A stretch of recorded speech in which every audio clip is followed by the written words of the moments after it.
Welcome back to the Village Bonfire for another episode of the Wild Sacred Journey podcast. A podcast not just for your mind, but for your body and spirit too. Here we don't just talk theory. Instead, we compassionately engage with our lived experiences and a wide variety of topics together, all to invite the question, in these times we find ourselves in, how do we be more human? Thank you for being here. May these conversations awaken, inspire, repair, and evolve something deep within each of us, and serve the wild, tender aliveness of our personal and collective hearts.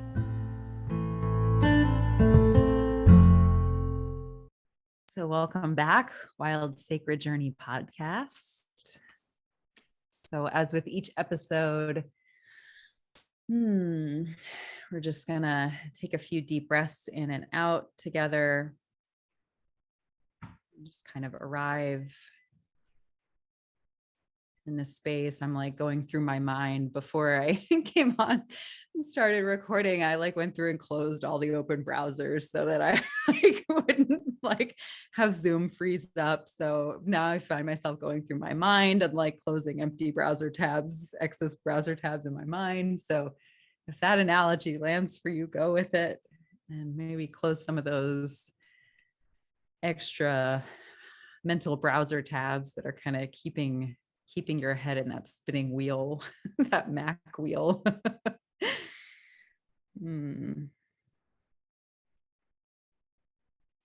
As we arrive together, I'm going to light our candle, our village bonfire. And we gather around the light, the warmth, connection.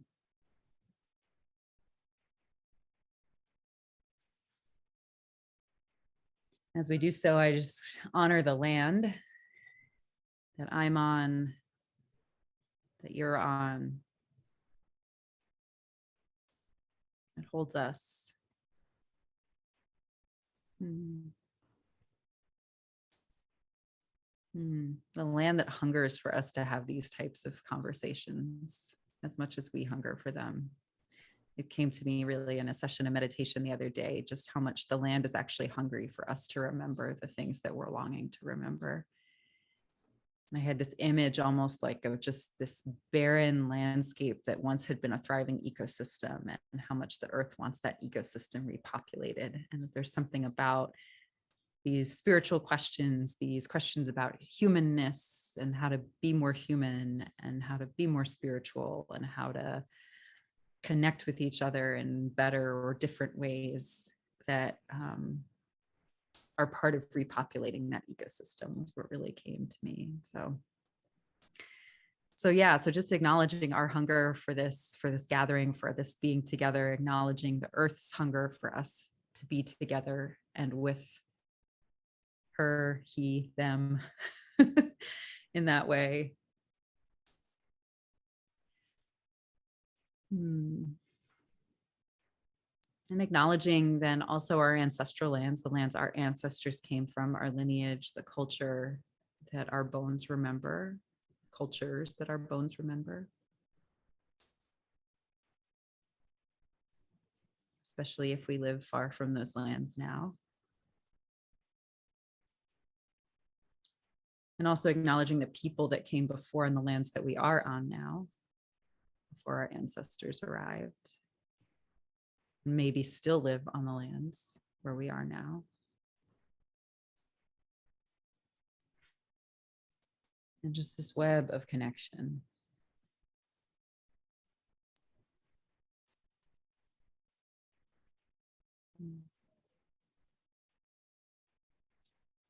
So I am so excited to have Emma Sartwell on today.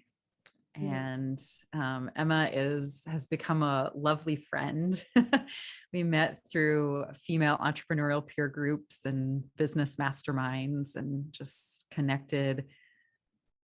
It's just one of those things where I just kind of felt a connection, and then asked a question at one point in a group and she responded, and it kind of prompted this conversation. And then and one of the things that I really love about Emma is that she's endlessly curious, like me, wants to learn all the things and study all the things and nerd out about all the things. And so I love the nerdy wormholes we go down together. And I just really appreciate about her, like her deep commitment to exploring where humanity meets spirituality in really transformative, but also really embodied ways. And the way she bridges sort of different worlds within that. And we'll kind of, I'm sure, get into some of that more in the podcast. But yeah. So her bio. Emma Sartwell is the founder of Somatic Spiritual Counseling, a collective of body and mindfulness-based coaches and therapists.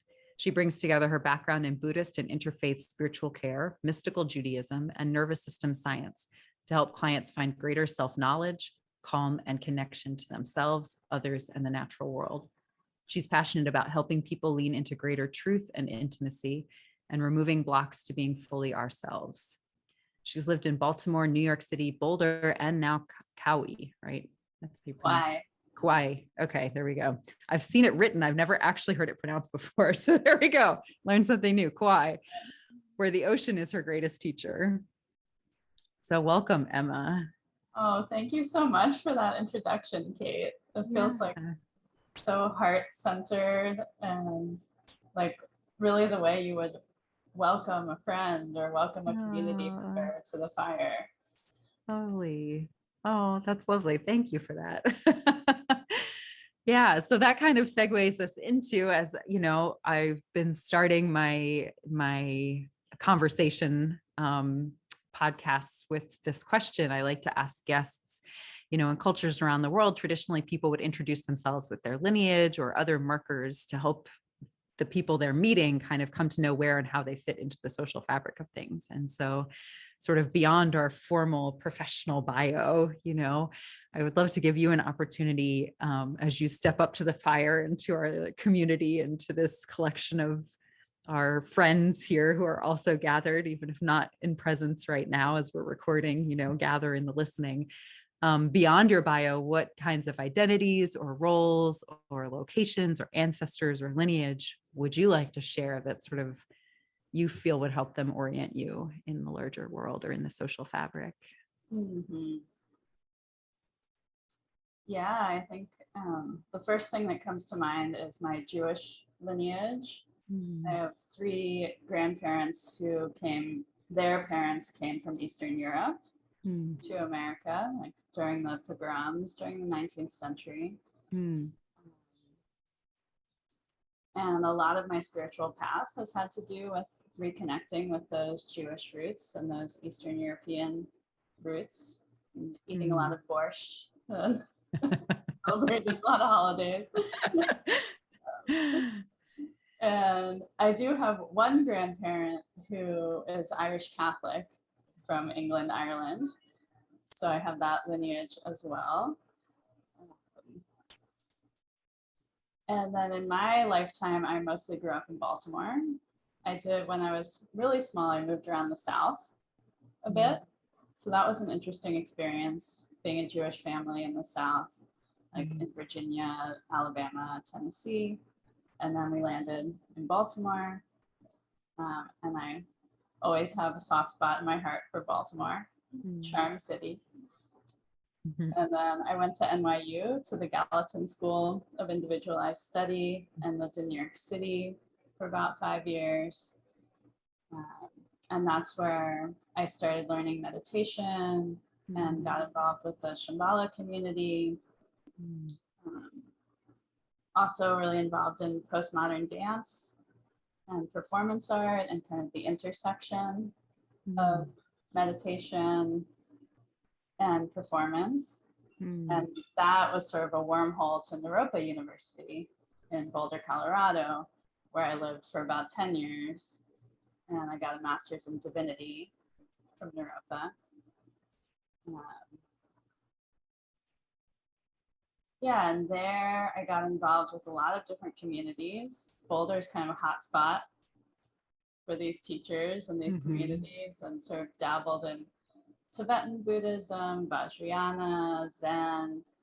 I met a teacher who was mixing psychodynamics with Jewish mysticism. And I've studied with him deeply for a long time. And it was a really interesting time in my life to taste like what is out there and how can they synthesize for this time and this place, and how does it synthesize in my own truth. And then just about a year ago, I moved to Kauai. So I'm exploring this whole other side of culture and nature. It feels, it's kind of the opposite of Colorado in a lot of ways, which was very dry and elevated. And then Kauai is so, everything's alive and it's so moist. And I've been learning a lot about the culture here. Those are some of the threads that can maybe locate me. Yeah. I love that. Yeah, I feel like it's such a lovely, like rich picture. You know, and I think, I particularly sort of love some of the pieces that really, you know, stood out to me there, that felt like they had a lot of like, let's follow this thread resonance, right? And one was really like the synthesizing things for these times. Because I think that's such an interesting question. You know, there's something to be said for tradition and depth and ancestry. And like, you know, I was in one of the conversations I've had with another guest. You know, we were talking about we were talking about plant medicines, but we were talking about specifically how some plant medicines, because they've had so many people work with them over the years, like that helps build the resonance around them, right? There's a collective resonance that becomes easier to tap into because they have such like foundational things, right? So it's almost like, you know, there's a strength, you know, the practice, the tradition itself, like can start to take on this life of its own because of how many people have invested love and devotion and energy and like spirit into it, you know, and so I think there's a lot of importance to that. And also like, you know, traditions are still interpreted and in many ways created by humans, right? And we are products of our times and places, you know, and our cultures. And, you know, certainly, you know, there have been times when femininity has been erased from a lot of narratives and a lot of like the major organized religions that we see today, right? And they've become very masculine centered, or times when women weren't allowed in some of those spaces, or times when they were very matriarchal and it was like almost the opposite, you know, and it's been, so anyway, it's very interesting how we, navigating sort of that tension between like honoring sort of the tradition of things and the history of things and that strength that actually comes from sort of tapping into that. And then also honoring, but like, what does that mean today or in this lifetime? And we have technology now, right? That they didn't have maybe a couple 100 years ago, or, you know, 1,000 years ago, or whatever it might be. Right. And so just the nature of everything looks really different. And like, while the human questions, the foundational human questions we grapple with are the same, like how that applies and in what context might be very different, you know, because our lives look really different now than they did 1,000 years ago, like human lives, you know? So yeah, I'm curious. Yeah. I would love to hear, what does that spark in you? It's a question I'm sure you can imagine I've spent a lot of time grappling with. And I think we're in a really interesting moment in human history, because I think about like my ancestors who lived in the shtetl, and they had one paradigm. Maybe they encountered another paradigm if it was like the surrounding Christianity, but all their family ties, their social ties, everyone was living in one worldview. And so there's always a history of updating and questioning and debating, but it was so different from now when we have access to endless paradigms. And we sort of have to navigate How are we? I saw this meme really quickly. I saw this meme one time that I can't, it was like a screenshot of someone's tweet or something like that. And so I can't remember exactly off the top of my head who to attribute it to, but it was I think it was a woman who was like, we weren't supposed to know this many people even existed, much less all they thoughts. And I just like, yeah. And I shared that with Ash, mutual friend, and with the two of us just like laughed so hard. And so that like has become this like ongoing joke that we sometimes like when like just we feel overstimulated with like how much there is in the world, we'll like text each other like like that. And it kind of breaks some of that tension. But yeah, I mean, it's actually like overstimulating for our nervous system in a lot of ways. This constant access to it's beautiful and like also really overstimulating and almost destabilizing. So anyway, yes, not to get us totally off what you were saying, but yeah. Yeah. And I think it's my perception of it is that it's calling us to embody ourselves and to embody spirituality in a different way than we have in the past. Like, I don't know if it's possible anymore to disregard all of the pieces that we've been exposed to and put ourselves into one paradigm. I mean, I've seen people who do that to some extent, and I respect it, and I think that might be a truth for that person. But it's never, we can't go backwards. There's so much input. And I think that there is a potential for some synthesis that is not, at Naropa, we would talk a lot about like spiritual shopping. And sort of like dipping from one to the other and never going deep into one.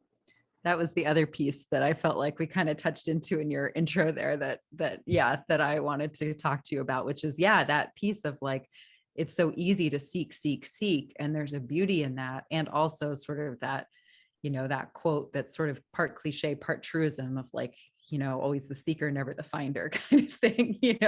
There's also value to depth and to apprenticeship and to, these deep devotional practices that build slowly and over time, and the skills it takes, building a relationship is the skills it takes to keep an ongoing long-term relationship are the same skills it takes to be devoted to one or two things, or to build a business that you actually are going to run for your whole life or whatever. Like, it's actually the same skills. And we do seem to be losing many of those as a society. Right. I feel like we're swinging from one end of the pendulum to the other. And I hold that question of a lot of like, how is there a way for both? Is there a way where I don't have to grasp on to one thing and I don't have to scatter, but to integrate the wisdom of both?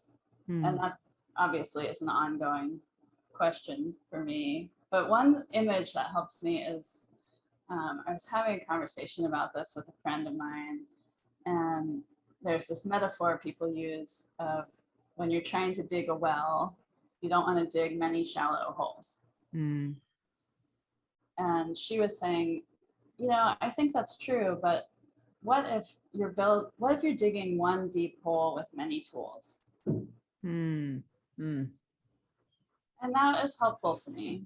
Like, what if I'm going for one principle or one path, but I'm open to using different tools and different technologies? Yeah, I love that because, I think the piece of this too is that most faith, spirituality traditions, even wellness traditions, right? Because at one point in time, those things were not separate, in Ayurveda, like in all of the ancient medicine practices, Chinese medicine, Ayurveda, shamanic work, indigenous wisdom traditions, like the spirituality piece and the medicine piece were not separate. But yeah, in all of those traditions, many of them do actually all point to the same thing. It is different tools, based on culture, based on place, that is what differentiates them more than other things, is the the cosmology, right? The view of the universe and our place within it. And, you know, certainly people's location, the seasons that they dealt with, the prey that they hunted, the roots and berries that they gathered, the tools they had, you know, the resources they had for making shelter or, you know, clothing, when and where they wore it, or, you know, and then the way they survived, the things that they survived through and by, sort of shaped how they viewed the world. It seems like this is a pretty simplistic take on it, but, you know, I think not simplistic, hopefully not simplistic in an erasive way, but simplistic in sort of the elegantly simple kind of way. But, you know, I think, so yes, so those pieces seem to be what determines what makes the practices and the traditions different. But at the heart, it feels like the questions are always the same. At the heart, it feels like what people are trying to answer, or the meaning they're trying to make sense of and around are all kind of the same. Like the why are we here, and like what's the purpose, and how do we deal with the things that are hard, and how do we ensure a future for the children? And yeah. And like, is there a God or gods, or, you know, and what role do they play in, you know, our day-to-day life? Yeah, the group that I'm part of that I spoke about a little bit, the psychodynamic and mystical Judaism. In that group, we talk a lot about seeking truth for its own sake. And I find that to be a really helpful principle, because it can help me discern, why am I going after this thing? Am I avoiding some truth? Like, maybe I've been getting to a certain point in my meditation and I got really freaked out and I don't want to see this part of myself. So I'm going to like go to a kirtan and forget about it and like try to pep myself up. Or maybe it's the same action, but maybe it's coming from a place of like, I'm hitting a block in my meditation or in my self-work. And I have a sense that this tool might open up that block.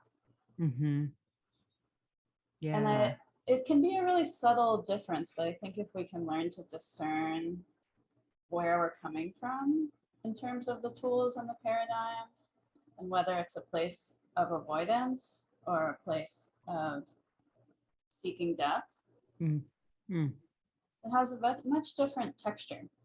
Yeah, I love that, because I've been thinking a lot recently about, you know, I've had a lot of situations come up recently, conversations or things people have sort of said, or that I've read people sharing in different places, that, you know, either they started down a certain path, studying a certain thing, and are like, well, I'm not sorry I did that, but I'm not actually sure that's like my path to be going down.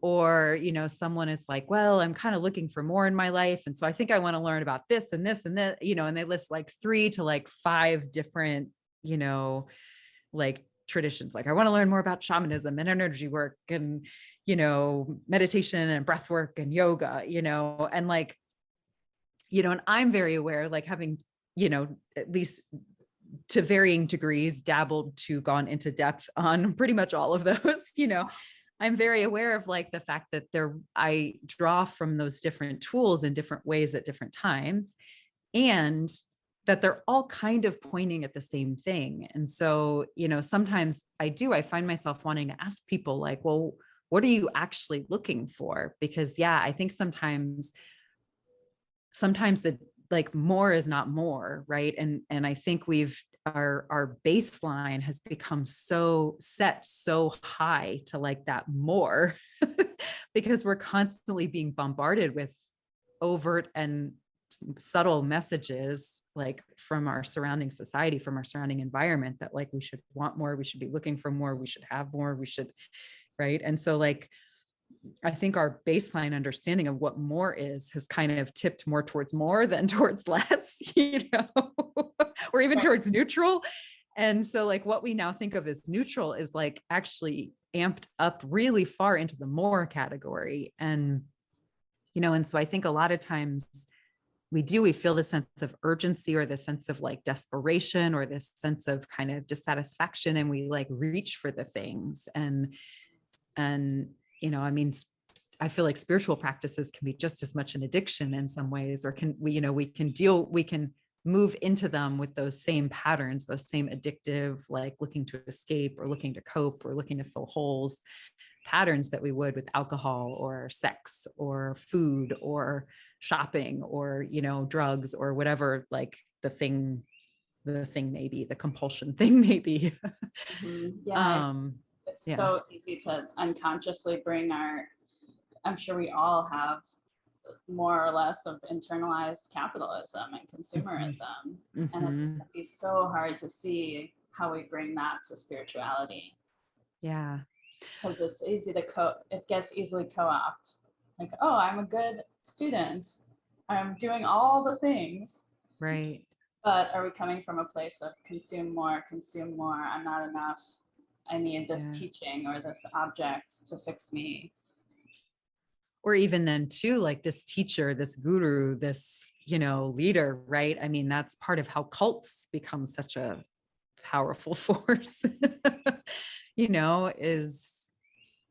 is sort of the, and I think we're kind of dancing around. I think maybe it was I don't remember, but like embodied spirituality, I think I saw either on your website or in your like longer form bio that you use that phrase. And or maybe I heard it. Yeah. Anyway, I think I've heard you use that phrase before, specifically related to your journey and your work. Yeah. And, and I think a piece of all of that is when we're really disconnected from our bodies.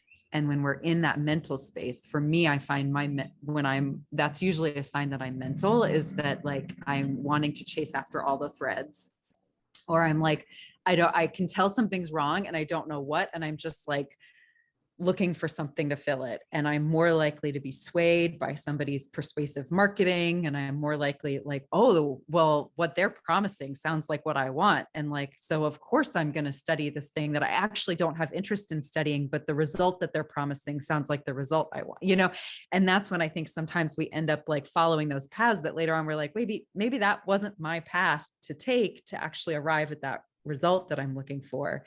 But we get so focused on so results oriented, and or then we get really attached to specific leaders or teachers or whatever, and and when that starts to tip from healthy spirituality and into more of a cult space, to me, a lot of that really is whether or not we're being invited into deeper embodiment, or whether we're being invited into deeper disassociation from our own like inner wisdom and our own inner knowing.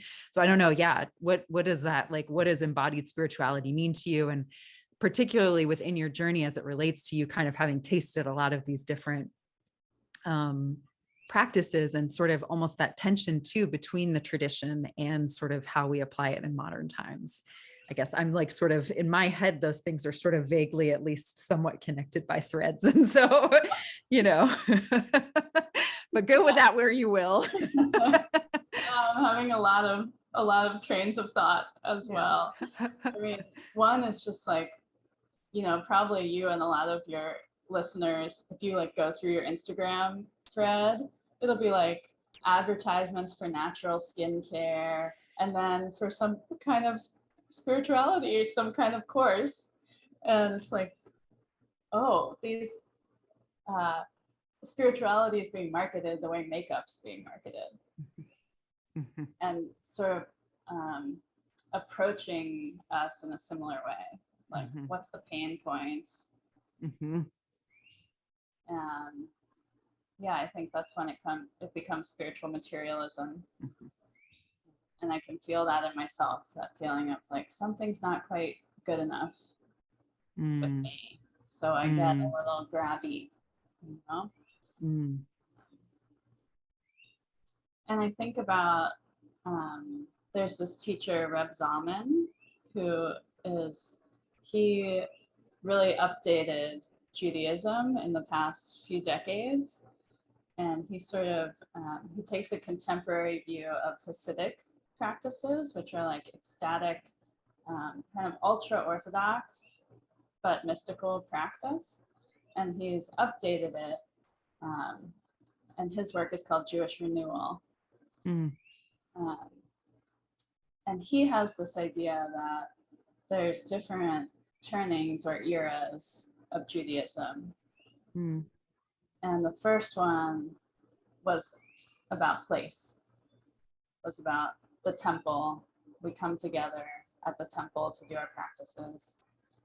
And then when the temple was destroyed, the next turning of Judaism was about time. So maybe we no longer have a place to come to together, but we can all do this practice on Friday night. It reminds me somewhat of like being in the diaspora of Zoom, where maybe we can't come to the same temple, but we can use the temple of time as a way to connect. And then he says the third turning is the turning of the person. So how can we see the sacredness of being a human being and sort of read the human experience the way you would read a divine text? And he sees like the rise of psychology and psychotherapy as part of that turning. And the thread that's connecting for me is it's sort of, that view sort of turns me back on myself, where I can investigate if I am feeling grabby or fragmented, then there's room to say like, okay, I don't have to fix this problem by choosing the best online spiritual course or by beating myself up for going into that place, but I can turn towards myself as if I am the Torah and say like, what is happening here? And that could be on different levels. That could be like, oh, my belly's getting tense. Oh, my thoughts are racing. Oh, I'm saying self-critical messages. And that has been a real like underlying principle for me that connects across modalities, where it helps me not get scattered in the external. Yeah. And say, okay, maybe I'm trying this new modality, maybe I'm dabbling, and rather than getting lost in the dabble or beating myself up for the dabble, can I turn the mirror back on myself and think, how is this impacting me? Like, am I open? Am I constricted? Am I aggressive? Am I compassionate? Yeah. And it's to me that is like the well that you can use many tools to get into. I love that. That was a question I thought to ask you is, what do you feel like your well is, or what is the well to you? And so, that yourself. And, and what I love about what you're sharing, it's so easy for us to think that the path and the answers are somewhere else. When in reality, like the path is right underneath our feet and the answers are the choices that we're making in each moment. And then how we respond to the consequences of those choices, because there's always a consequence, and I don't mean consequence in like a heavy punishment oriented way, but just in a like action response, kind of way. Right. Like, and that'll be fascinating. Like even the state of being scattered or of being superficial might be a really fascinating state to explore. Right. It is the path in that moment. Yeah. I'm also interested because, I think about like my understanding anyway of a lot of like indigenous wisdom traditions. And I don't love using the word shamanism because from my understanding, the only people who called themselves shamans were in more of the Eastern European Russia area. And then white anthropologists, European anthropologists learned that word and started then applying it to indigenous medicine people and wisdom people in cultures they encountered around the world, and that most other cultures have their own names for themselves. So I don't really love using that term because it's kind of manages to be both erasive and appropriative kind of at the same time. So that's why I tend to use more like indigenous faith traditions or indigenous wisdom traditions. But it's interesting because you were, talking about the rabbi and sort of his three turnings and, and this idea that first there was temple And, you know, there's always the part of me that's sort of, I hear that, and there's a part of me that thinks like, the chicken or the egg, you know, and like, which came first, the temple or the people, actually, you know, and almost that sort of seems to me a little bit like an organized religion standpoint, because, you know, so many people were, I don't know. This is sort of an open curiosity thing. I have not like gone into depth to study this, so I don't necessarily have the answers, but it sort of seems to me like before there were temples, there were still people, and they still prayed or had whatever their version of that was. And so I think it's interesting too, that it almost feels like maybe first there were people, then there were temples, then there was time, then there were people. Yeah. And so it's almost like we're kind of coming sort of in this, I mean, and we know that from our own spiritual journeys, right? That like we do kind of circle back to things, but like in a spiral shape, so that there's like a different layer of meaning, or a different depth, or like a different, slightly different flavor to it, or feeling tone to it. And so it almost feels like we're coming back to kind of people again, and sort of this decentralized authority place. You know, and I do think psychology, you know, has had a lot to do with that. And yet at the same time, so much of Western psychology is so individual oriented, usually, and very much a product, I think, of European culture and the Enlightenment, and kind of this, like, I think, therefore I am kind of like mentality, you know? And so it almost feels like if we're kind of circling back in some ways, it's almost like, what if the next round temple is nature? You know, and what if the next round people is community, rather than, you know, we come back to that sort of like community and connection, as temple or as time. Well, I can really feel that cycle, and also I can feel like the necessity for all of them. We can't just be inward all the time. We also need places to convene and be together. And we also need, it seems to me, that to be a need of ritual through time. Mark the time of our lives. Different aspects of those three seem to come into the foreground, maybe in different chapters or with different practices, but they all inform each other and need each other. Yeah. So maybe that's almost this like fourth or fifth turning, I'm losing count, but like is like that they're all present at the same time in a really fluid and like interwoven kind of way. Yeah, I have a teacher named Zvi Ishalom who says the fourth turning is freedom. And freedom would mean the ability to travel between all three, to see the synthesis of all three. And it also reminds me of one of his teachers is named A.H. Almas. He started the Diamond Approach. And he talks a lot about how different paths, different wisdom traditions actually lead to different places. And he sees that, he calls it different kinds of enlightenment, which I love.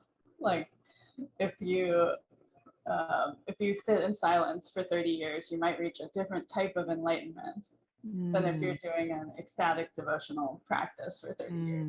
Or, you know, in his framework, for 30 seconds, sometimes you can drop in one moment to that type of enlightenment.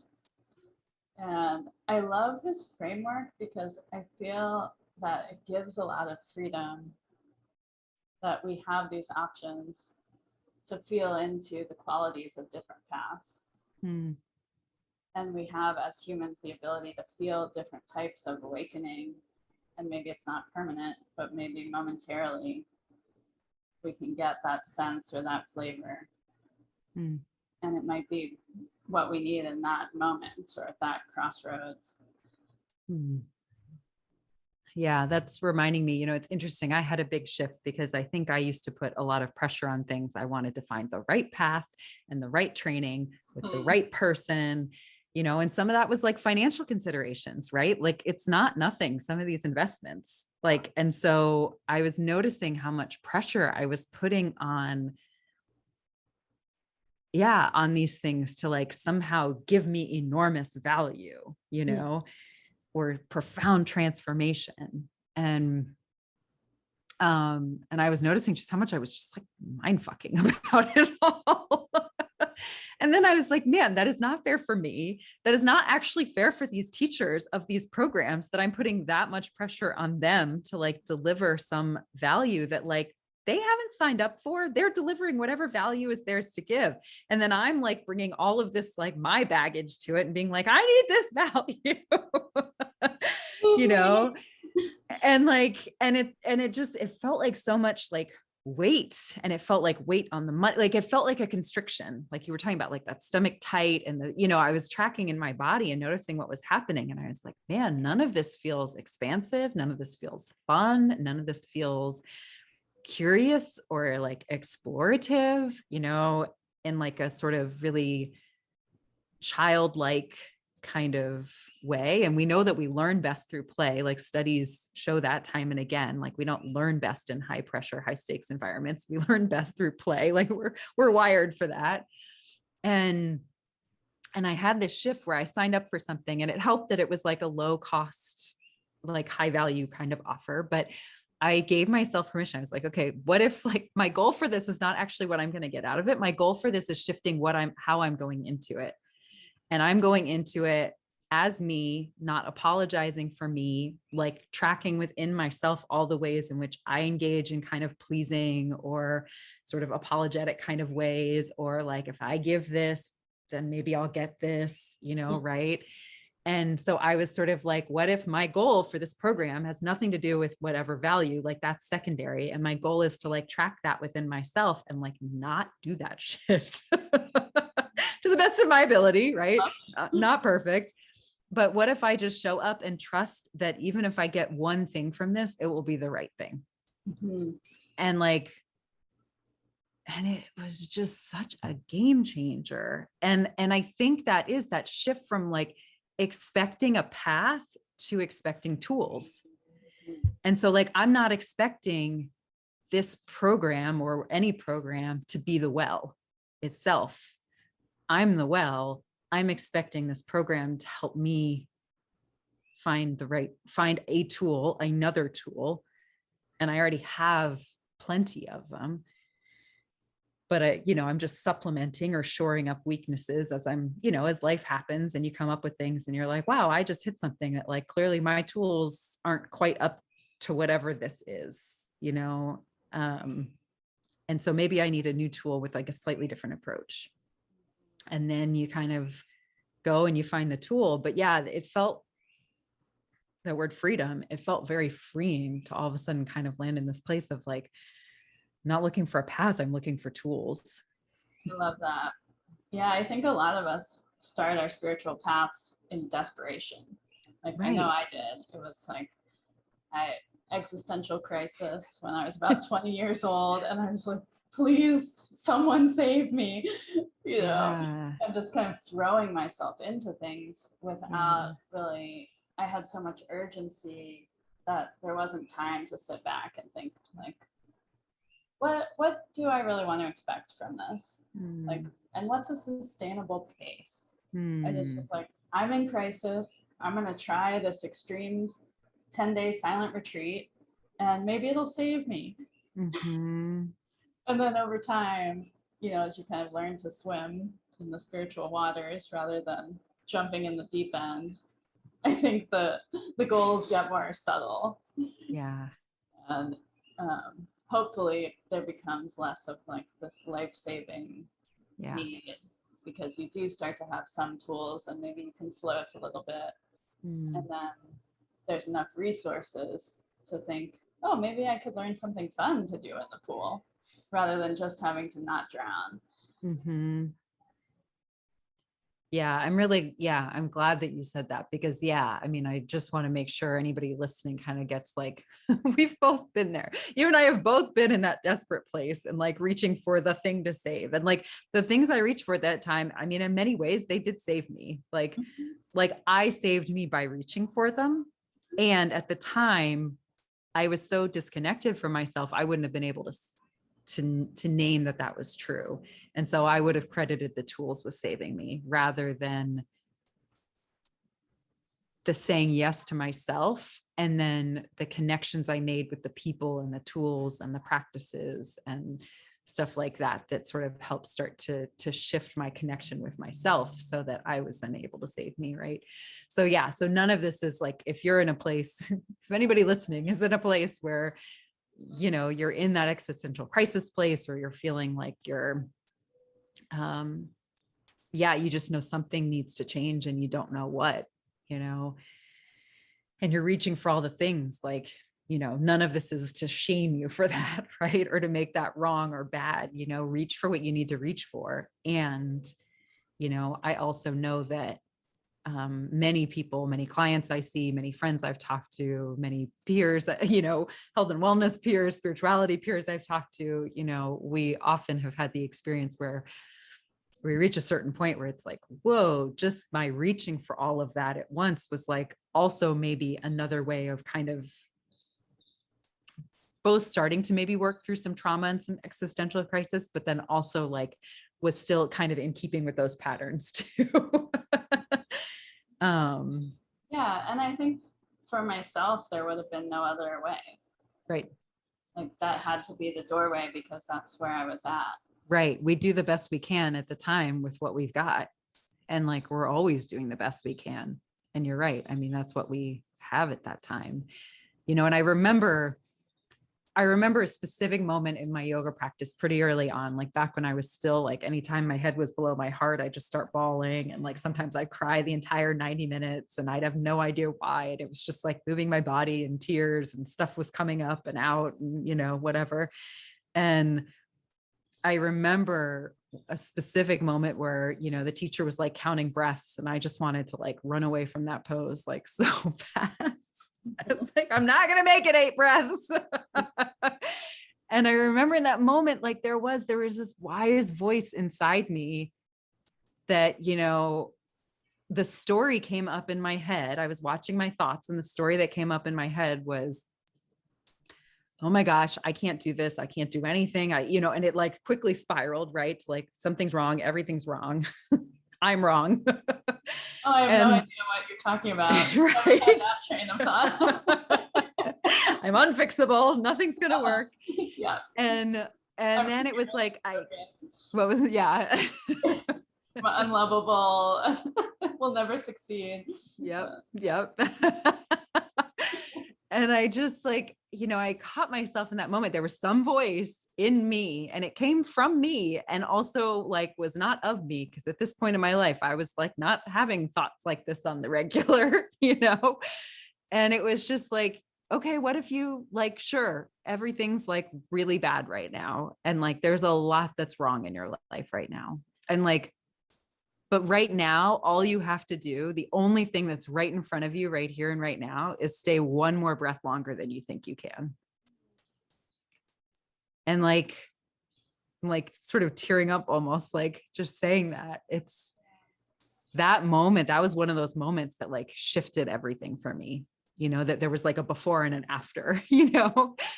Some transformations happen subtly and it's like we like look back and we're like, wow, like a month ago or 5 years ago or whatever, I would have reacted really differently to that. I don't know when that change happened. And then there are like moments where it's like, no, there is a specific before and a specific after, you know. And yeah, I mean, I think it is. It's just that, that like what's right here and right now. And sometimes it's just like choosing to stay one breath longer than we think we can. And that right there can be enough of a challenge to that I'm broken, I can't do it, I can't, you know, whatever that is. Yeah. And I love that because it doesn't have it doesn't come from a tradition. It doesn't come from a particular path. It's a human ability that we can stay with our present experience for this moment. And to me, it has that freedom quality. Like we, it doesn't come with all those questions. It's like, am I going down the right path? Am I devoted enough to this? Am I appropriating something? Am I erasing something? It's like, gets to the simple truth.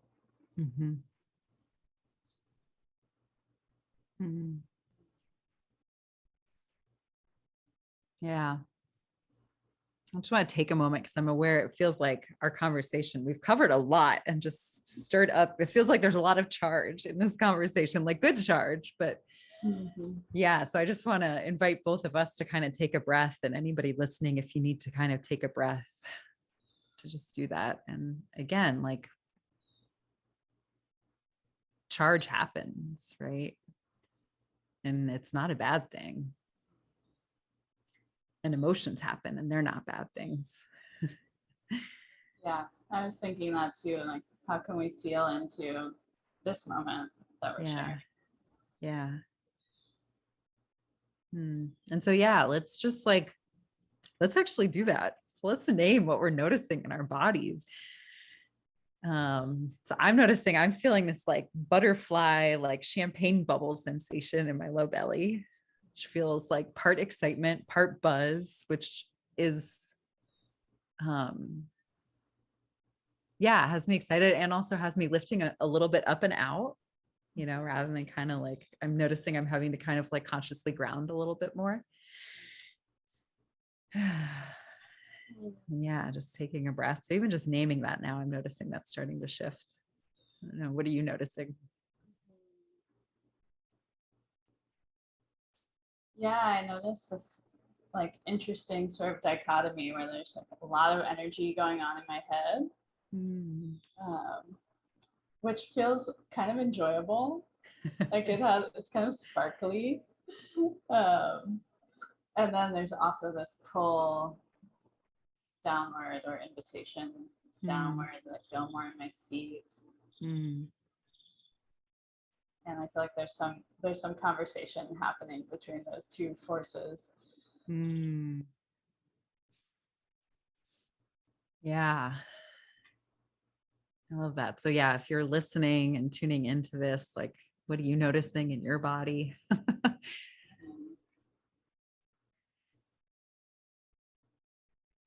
And I think I love that question. And that was actually something I had sort of felt curious about, wanted to sort of ask you about, because I know that you're someone who, you know, studies things with great intellectual rigor, as well as then sort of this really heart and body kind of like space too.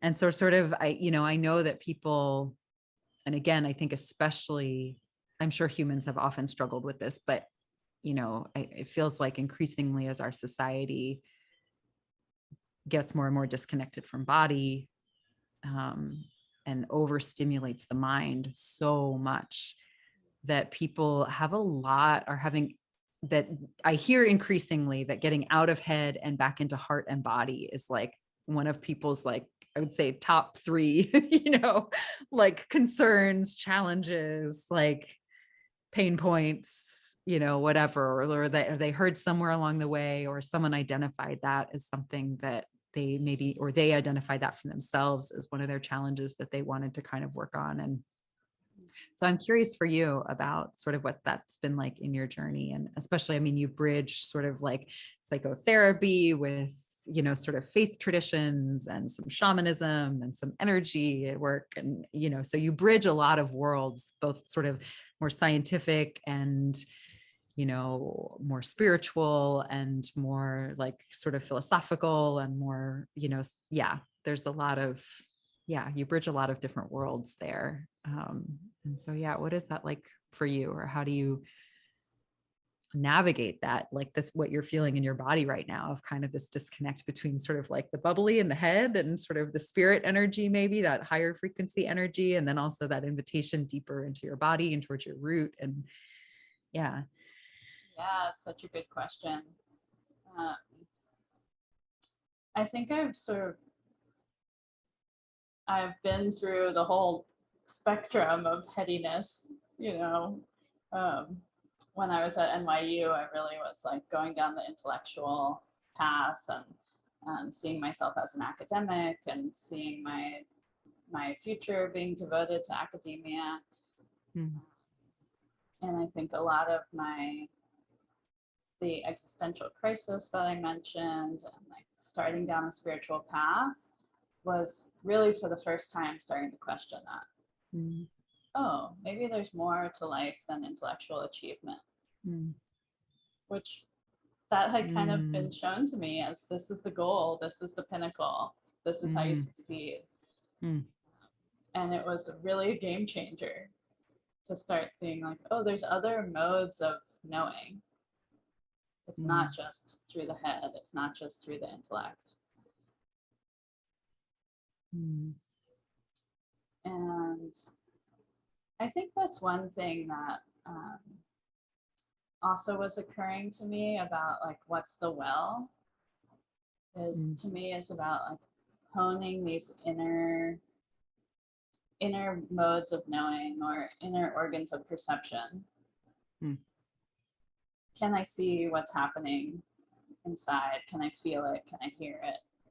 And not just use my intellect. And there was a period where I almost couldn't access my intellect for a while, and it was kind of scary.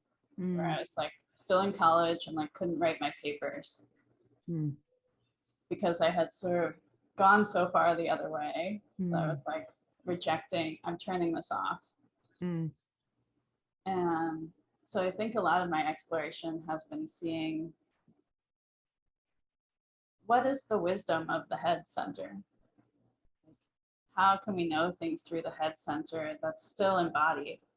And that doesn't have that quality of avoidance or quality of trying to dissociate from something, but that we do have these incredible brains, and how can we use them for good? So yeah, it's an ongoing journey for me of like, where is my perception seated right now? Where does it want to be? And am I like in the potential of this way of being, or am I grasping onto something or pushing something away, or in the contracted mode of this way of being?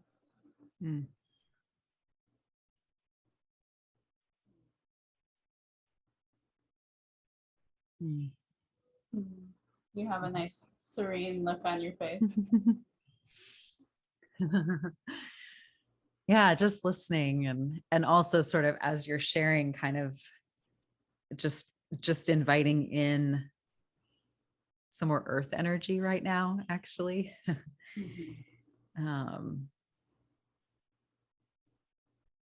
Yeah, I've been playing a lot recently with sort of, I feel like I had another little level unlock in terms of sort of the embodiment of both sort of that higher spiritual frequency, you know, and then also like the earth energy in my body. And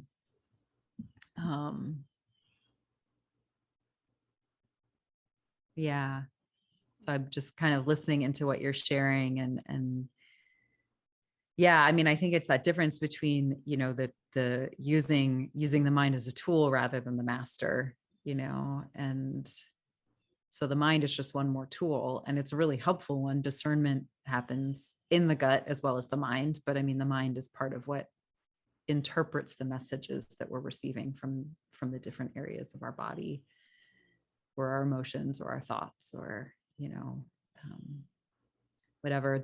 You know, my teachers my energy healing training, integrative energetic medicine and coaching training, they talked about the heart being the meeting point between those two. And in the chakra system, the heart is sort of the center of the 7 main chakras. So you have sort of the 3 upper throat, forehead and crown that are kind of those higher frequencies, a little bit less human, a little bit more subtle, a little more spiritual, a little more subtle. And then you have like the lower 3, solar plexus, sacral, and root, and those being like very concerned with like human concerns, lower frequencies, denser energies.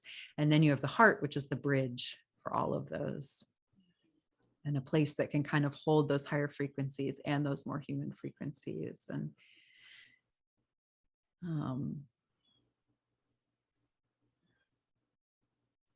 And that's a piece I think sometimes that gets missed when, we sort of view our options as being mind or body too. And that's the thing I think about bringing in like spirituality and faith. And, I'm aware of our time and kind of starting to land the plane a little here.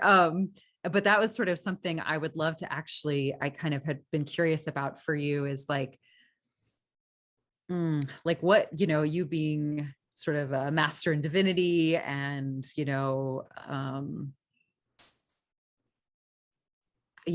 and just sort of having such a background in spirituality, and then sort of the psychology pieces, and then, the somatic pieces. And so, and I think where I'm kind of circling with this is like, that heart piece, it's like we have head and body, or we have like spirit and body.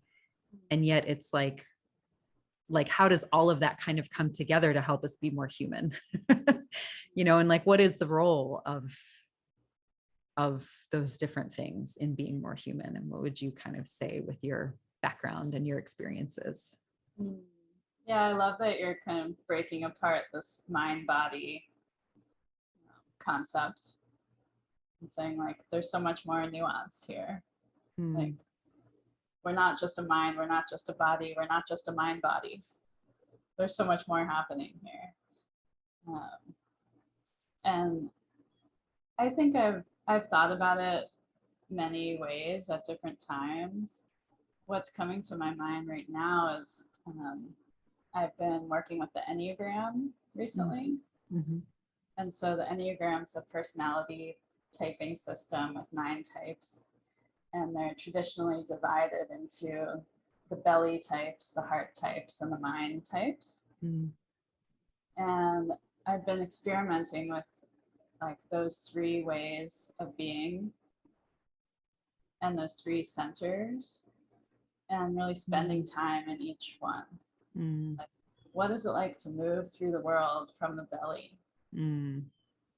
And what's the texture of that? And what do I care about when I'm belly forward? That one feels like it gets very simple and very physical, and almost like I can feel the pleasure of my senses more, the pleasure of the air on my skin more. And then what's it like to be heart? To see the world from the heart. And that one has been feeling like so delicate, like sort of this exquisite sensitivity, emotional, but also just like the preciousness, feeling the preciousness of everything around me. And then what's it like to be in the head? And I think, as you've been pointing to, I think that one has maybe been the most distorted by our culture. But there can be this really pure, head-centered way of being that to me feels like a not knowing, like an openness, a receptivity. Sparks are coming in and connecting without any of that need to grasp or turn it into a product or turn it into the brilliant thing to say. I love that. Almost like that sort of feels to me almost like a reclaiming of the mind, because it does feel like the mind has kind of gotten a bad rap, and not necessarily wrongly so. I mean, the same with ego, right? In a lot of spiritual spaces, it can have a bad rap. And again, it can cause a lot of suffering and struggle, right? And so I get where all that's coming from. And we need healthy ego. We need a healthy sense of who we are in time and space, and need and want, and and in differentiation with others, right? Like that's actually can be really healthy, and not having that is not any healthier than having too much of it, right?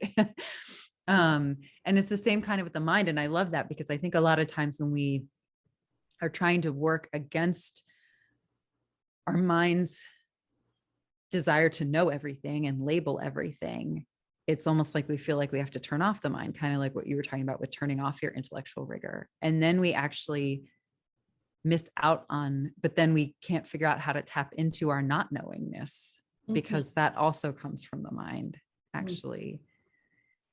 And yeah, that's just something I'm going to have to sit with for a while, like what that means in my own sort of like building my own capacity and skill with sort of being with life's uncertainties and sort of the not knowingness, and like how I can reclaim my mind as a healthy place for that to be in partnership with the rest of me. I love that. Oh, new things to think about and explore.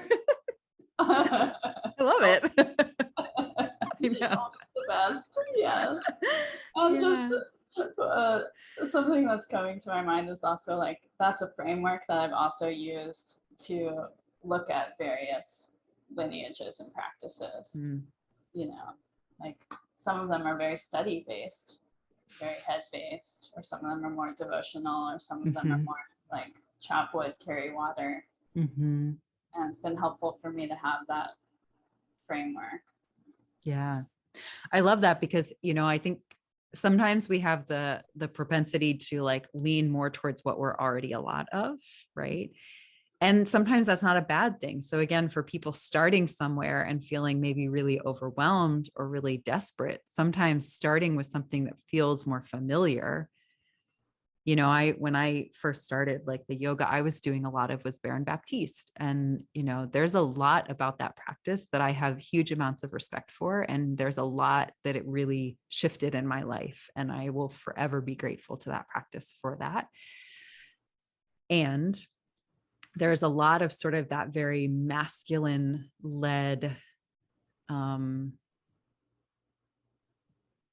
very catharsis based, sort of that like late 80s, early 90s, sort of the Tony Robbins, the Baron Baptiste, right? All of that, that the more my understanding of trauma and the nervous system has shifted, the more I realize that those practices are not right for me anymore at this stage of my journey. And I come to see how there were definitely frequencies I was drawn to in that style of like coaching and mindset work that, again, at the time were familiar enough to get me in the door, and were similar to a lot of the traumas or conditionings that I was sort of working to shift. And so then I reached a certain point where I was like, ooh, for me to go back to that now would feel like perpetuating old stuff on myself. And that's not helpful. So thank you. And moving on, and so I sometimes see where people are drawn to those, maybe because that's from a feeling, tone, frequency, energy perspective, it's familiar enough that it might feel like less of a big step up to kind of get in that door. Like the barrier to access feels lower. And sometimes I get curious for people who sort of stay in those spaces a lot, whether then that question you had, we have to kind of keep asking ourselves, am I here because it's comfortable and actually now becoming an escape route for actually doing the work or facing the things I'm not sure I want to face?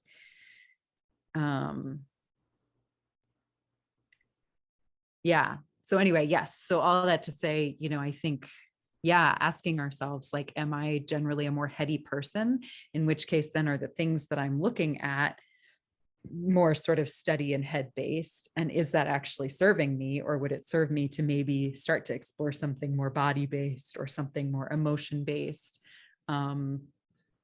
And do I feel like I'm ready to dive into something that might be very different than what I've always been used to? Or does that feel like too big a leap? And do I need to start with some smaller stepping stones between where I am and like where I sense I'm probably ultimately called to go, but may not be ready to like go there fully quite yet, you know? And that's, yeah. And sometimes we, you know, quote unquote, choose wrongly, which there's no actual wrong choice, but then that's a learning, because there's no wrong choice, because that's a learning too then. Like, oh, I chose that. And I thought at the time I wasn't escaping, but maybe I was, you know, but like at the time you didn't think you were. And so you got what you needed to get, you know? Yeah, I love that you had like you gave yourself the permission to grow and change over time and not feel like you had to keep doing one thing when it no longer was aligned with what you were needing. Mm-hmm. And I think also that nervous system framework has given me a way to navigate spiritual practices because I can feel more. I think what you're talking about is so interesting. It's almost like we have the comfort zone, and then we have the crisis zone, and in between is the growth and learning zone. And for some of us, our comfort zone is like crisis. That's what we're used to, or is intensity. Yeah. So then we start to figure out like, oh, maybe moving into the growth zone actually means lowering the intensity. Yeah. But not so much that we have a crisis about too little intensity. Right. Or too little crisis. And I think we've touched on a number of sort of meta spiritual frameworks, I might call them, that to me, it gives me a level of like safety and orientation of how to navigate spiritual choices. So we're not just jumping from one to the other or blindly sticking with one, but we have some modes of seeing or modes of understanding how to make the choices in a way that feels aligned or feels like it has integrity and health and safety. Yeah, I love that. And I would add to that too, you know, I think another like way people could maybe evaluate is personal versus like collective or systemic, right? Because I think that's another piece that I'm seeing increasingly is that people are trying to apply personal healing frameworks to issues that are actually collective or systemic. Yeah. And vice versa sometimes. Yes. But, you know, and I see that a lot with clients who've been with me for a while now. You know, when they first started coming to me, it was like a lot of the issues were specific to their life experiences and specific to like things that had happened to them, things they were grappling with, you know, patterns that they developed in response to specific people in their lives or specific situations in their lives, right?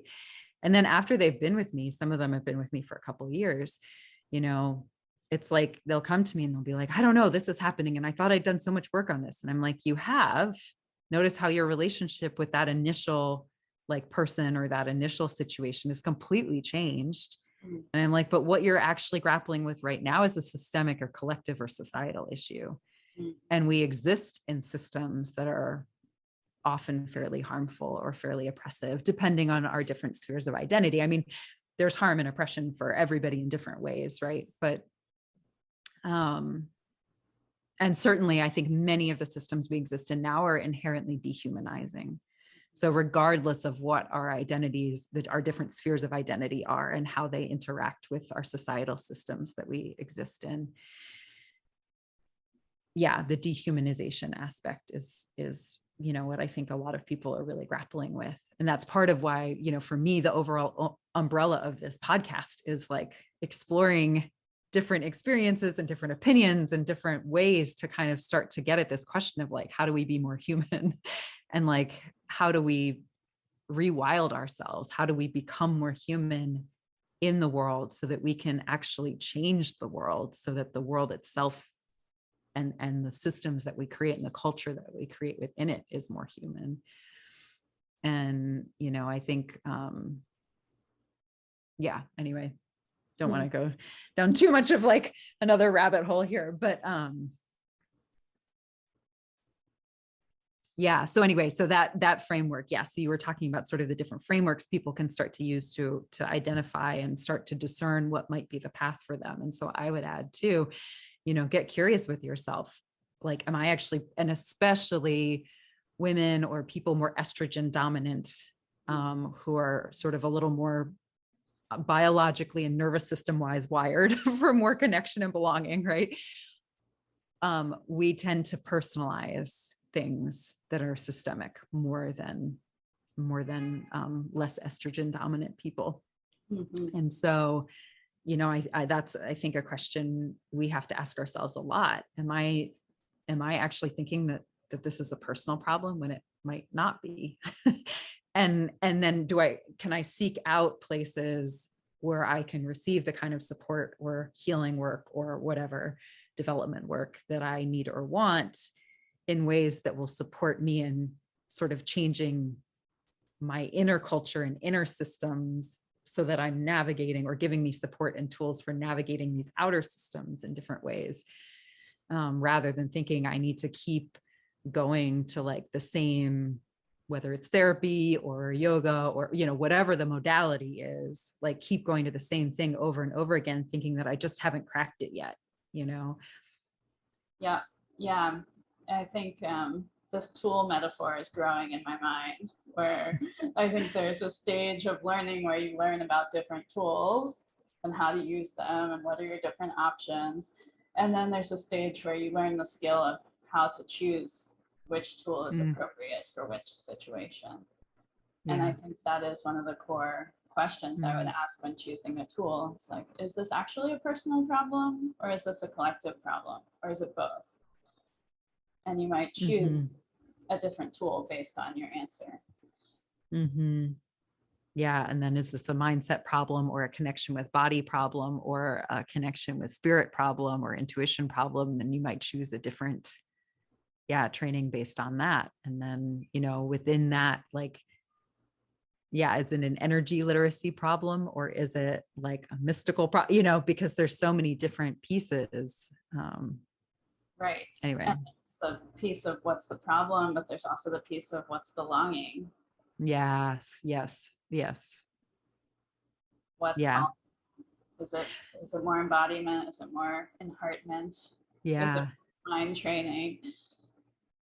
Yeah. I mean, and your hand even went, for those people who are only listening and not watching, like your hand even went to your heart when you said the longing, and you could put it heart or gut, but I mean, really longing comes from there. And I love that, because I think a lot of times our mind is trying to solve problems, and our body and our heart are just wanting to like be nourished in the ways that we're longing for, that we're hungry for. And so I love that, that you brought that piece, because yes, sometimes we need to solve a problem, and more often we actually need to acknowledge a longing that hasn't been acknowledged. Maybe it's not a toolbox. Maybe it's a smorgasbord of delicious treats. There we go. We're just going to eat our way down the well. Well, I mean, if you want to get into sort of more the shamanic, right, and the shape-shifting work, that's when we start to call in like badger medicine or earthworm medicine. And then, you're looking at digging the hole, but eating, Sounds delicious. Anyway, yeah. I have some of that feeling, like being with you in this space of being nourished. Thank you. Same. And it feels like a spiritual practice of our times, podcasting together. That's my hope. Yeah. Yeah. Amazing. That fourth, not wave. What was it? Turning. Yeah. From temple to time to person to podcast. Which is temple, time, and person. The same. We're ushering in the new age. Yeah. Oh, man. Well, how can people find you or work with you or learn more about you or engage with you in some way? Great. Yeah. Easiest way is through my website, which is somaticspiritualcounseling.com. And that'll be in the show notes too. So if anybody wants to look it up, you don't have to spell it all out if you don't want to. Yeah. And we're also on Facebook as Somatic Spiritual. And there's about 6 of us right now who all offer like similar but various modalities. So you can sort of look through our team and reach out to us either to have a consult or a session, or if you just want to chat or let me know any of your thoughts about these topics. I would love to hear. Yeah, I love that. Yeah, so I'll have your contact info, in the show notes. And and I'll say too, for anybody listening, obviously sharing, if you got a lot out of this podcast episode, share it. That supports me, it supports Emma, it supports the podcast. You can rate it wherever you can rate it. I don't even totally understand yet how all that works. I know it happens somehow. I think I have it set up so that I'll be notified when that happens, or when you when people comment, when you comment on things, but I'm not totally sure yet. So if I don't see your comment right away, it's because I'm still figuring out the whole podcast world. But you should be able to comment on sort of the host platform, anchor.fm. Or you can connect with me on Instagram at wildsacredjourney_KP, or email me, kate@wildsacredjourney.com, for any messages or any takeaways. And, if you have a message for Emma, you can also get it to me and I'll get it to her too, if that's the easiest way. So let's just take a moment here, because this was, a really beautiful conversation. And so let's just take a moment to take a couple breaths together to kind of close out our time and just begin to integrate, because that's another piece of all of this, right? Is the integration. And so whatever, your takeaway was, just trust that takeaway right now, because there were a lot of different layers to this conversation, it felt like. And so, I trust that you take the piece that works the most for you right now. And maybe you come back to the podcast some other time and listen and you hear another layer. But what if, again, we apply that idea, if you take one thing from it today, what if it was the right thing?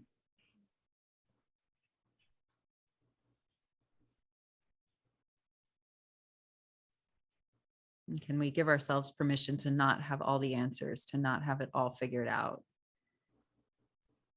to not know everything at its fullest possible depth right here, right now?